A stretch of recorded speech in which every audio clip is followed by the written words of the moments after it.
और यहाँ श्री सुखदेव जी कह रहे हैं, राजन ऐसे ही सृष्टि के विषय में विदुर जी ने मैत्रेय जी से पूछा था, और जैसे ही विदुर जी का नाम लिया तो फिर तो परीक्षित जी बोले अब आप थोड़ा मुझे विदुर जी का चरित्र सुनाइए, वो तो बड़े भगवत भक्त थे, तो विदुर चरित्र सुनाया है। बोले जिस समय महाराज धृतराष्ट्र एकदम अंधे हो गए थे, धृतराष्ट्र तो जन्म से अंधे थे, लेकिन अपने पुत्र दुर्योधन के मोह में एकदम अंधे हो गए, तो विदुर जी महाराज ने समझाया एकांत में, बड़े भैया ये मोह इतना मत करिए कि पुत्र के मोह के कारण आप अपने खास भाई के बेटों से इतना बड़ा अन्याय कर रहे हैं। अरे इससे आपका कुल नष्ट हो जाएगा, कीर्ति नष्ट हो जाएगी, ऐसा मत करिए, ये अन्याय अच्छा नहीं है। दुर्योधन को निकाल दीजिए, ये आपके कुल के लिए कलंक है। लेकिन धृतराष्ट्र कुछ भी उनकी बात का आदर नहीं किए, उल्टे दुर्योधन को पता चला, उसने और खूब भली बुरी बातें कही विदुर जी को। विदुर जी समझ गए अब हमें यहाँ नहीं रहना है, जहाँ हमारी बात का आदर ना हो वहां रह के क्या करेंगे। विदुर जी महाराज वहां से अपना मंत्री पद छोड़ करके गंगा जी के घाट पे जाके और गंगा के तट पर जाकर के अपनी कुटी बना ली, दोनों पति पत्नी भजन करने लगे, विदुर विदुरानी। अब दोनों विदुर विदुरानी भजन कर रहे थे, एक दिन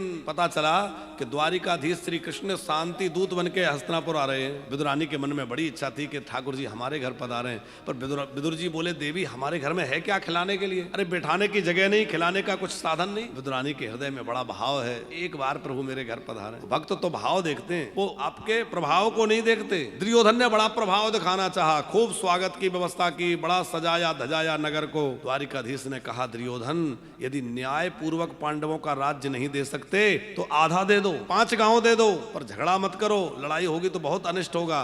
तो दुर्योधन नहीं माना, भगवान को बांधने चला। परिणाम स्वरूप भगवान ने अपना दिव्य स्वरूप दिखलाया, दुर्योधन डर गया। और भोजन की बात हुई तो भगवान श्री कृष्ण बोले मैं तेरे घर का भोजन नहीं करूंगा, मेरा निमंत्रण तो कहीं और है। कहाँ है? बोले मेरा निमंत्रण विदुर जी के काका विदुर के यहाँ जाना है। काका विदुर के यहाँ जाएंगे, ये बात जब लोगों ने सुनी तो आश्चर्यचकित रह गए, भैया वो क्या खिलाएगा। विदुर जी को पता चली, वो हड़बड़ाते अपने घर आए, विदुरानी से बोले अरे देवी तेरे भाग्य खुल गए, तेरी किस्मत जाग गई, तेरा साधना सफल हो गई। विदुर जी कह रहे हैं देवी तेरे घर में द्वारिकाधीश आने वाले हैं।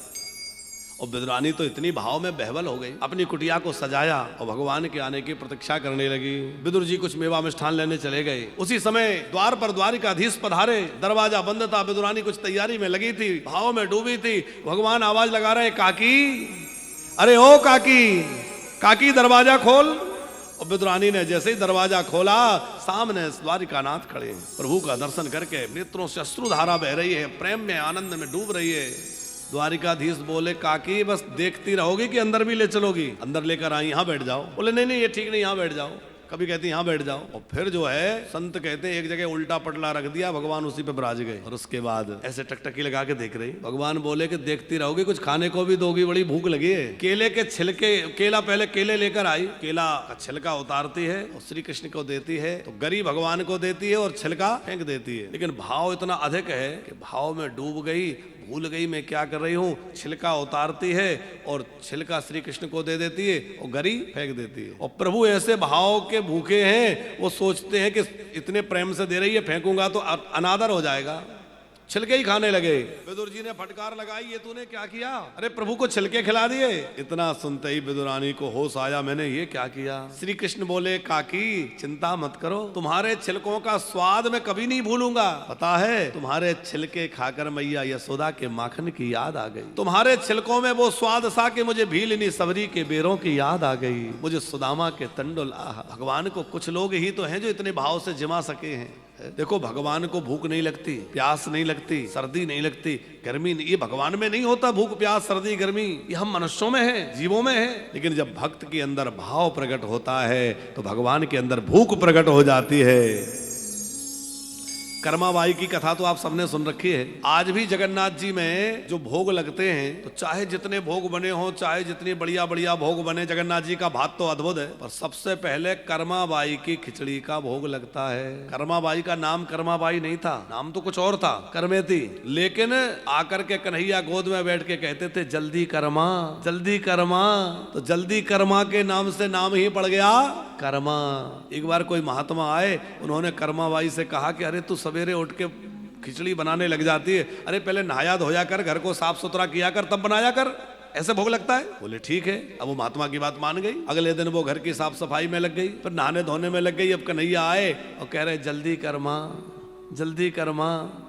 और गोद में बैठ के बोले, माँ ये जो आचार विचार नियम है ना, ये संसार के लिए है, माँ के लिए नहीं है। तू तो मुझे जैसे भी हो जल्दी से बना दिया कर, तेरे लिए तो मैं भूखा रहता हूं कि कब मेरी मैया बनाए और मैं पालूं। तो भगवान प्रेम के भूखे हैं, आप प्रेम से बनाइए। तो भगवान जीवने के लिए तत्पर होते हैं। भगवान को भूख प्यास नहीं है, लेकिन हमारा जब भाव किसी भक्त का भाव हिलोर लेता है तो भगवान के अंदर भूख प्रकट हो जाती है, प्यास प्रकट हो जाती है। वो कहते हैं जल्दी खिलाओ। पर भाव का भूखा हूं मैं, भाव ही बस सार है, और भाव से मुझको भजे तो भव से बेड़ा पार। कि भाव बिन सुनी पुकारे मैं कभी सुनता नहीं, और भाव पूरित टेरे ही करती मुझे लाचार है। कि बांध लेते भक्ति मुझको प्रेम की जंजीरों में, और भाव बस इस भूमि पर होता मेरा अवतार है, होता मेरा अवतार। बार बार भगवान का अवतार भक्तों के भाव के कारण ही तो होता है। विदुर विदुरानी को खूब आनंदित करते हुए भगवान द्वारिका पधारे। विदुर जी तीर्थ यात्रा पर निकल गए। फिर तीर्थ यात्रा करते करते उस यात्रा में उनको उद्धव जी से भेंट हुई। उद्धव जी ने बड़े प्रेम पूर्वक श्री कृष्ण की बाल लीलाओं को गाया। विदुर जी सुन सुन के आनंद विभोर हो रहे हैं। और जब भगवान के स्वधाम की बात विदुर जी ने सुनी तो अत्यंत व्याकुल हो गए, क्योंकि बहुत वर्ष बीत चुके थे, भगवान की लीला पूरी हो चुकी थी। रो रहे थे विदुर जी। उद्धव जी ने कहा, आप रोइए मत, आप बद्री नारायण में जाइए, वहां मैत्रेय जी आपकी प्रतीक्षा कर रहे हैं। विदुर जी घूमते घूमते बद्री नारायण पहुंचे। मैत्रेय जी से भेंट हुई। मैत्रेय और विदुर जी का संवाद वहां से प्रारंभ हुआ। पहले दुख का क्या कारण है विदुर जी ने पूछा। तो मैत्रेय जी कहते हैं दुख के 3 कारण हैं, काल, कर्म और स्वभाव। कभी कभी समय खराब होता है, काल। कभी हमारे कर्मों के अनुसार दुख आते हैं, पहले हमसे कोई गलतियां हो गई, वो दुख बन के जीवन में आ रहे। और तीसरा, कई बार स्वभाव ऐसा होता है जिसके कारण व्यक्ति परेशान रहता है।